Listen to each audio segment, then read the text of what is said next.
नमस्कार, पुण्य श्लोक लेवल शो में हम देख रहे हैं कि महल के अंदर, जी हाँ, होलकर महल के अंदर नए गुरुजी पधार चुके हैं। इतना ही नहीं, ये दिल्ली घूम करके आए हैं खंडेराव होलकर के साथ में। जी हाँ, देखिए एक नया चेहरा, नई शख्सियत दिखाई दी है खंडेराव होलकर के साथ में, जिसने दिल्ली में जिस मुहिम के तहत गए थे खंडेराव होलकर, उस पर पानी फेर दिया।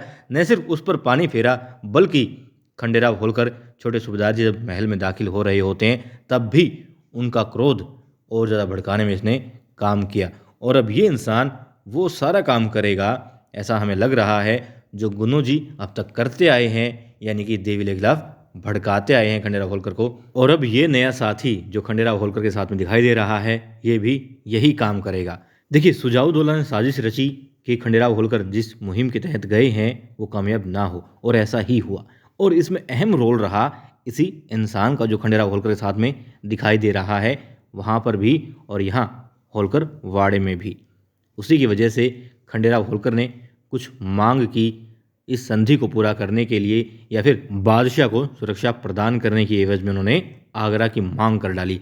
जबकि इस इंसान के भड़काने से पहले खंडेराव होलकर इसे अपना कर्तव्य मान रहे थे, बाबा साहेब का यानी सूबेदार जी का आदेश मान रहे थे। मगर अब जैसे ही उसने कहा कि बदले में आपको कुछ मिलना चाहिए, कब तक अपने सैनिकों को मरवाते रहेंगे, उसका इतना कहना था कि खंडेराव होलकर ने पेशकश कर डाली कि उन्हें बदले में कुछ चाहिए, और संधि निरस्त हो जाती है। सुजाउद्दौला की जो साजिश थी वो कामयाब हो जाती है। खंडेराव होलकर वहाँ से बेरंग लौट आते हैं, और आते ही फिर देवी लेकर जयकारा सुनते हैं। और वह इंसान फिर खंडेराव होलकर को भड़काता है कि यदि देवी ले साथ में होती तो दिल्ली के बादशाह खंडेराव होलकर के सामने झुके रहते।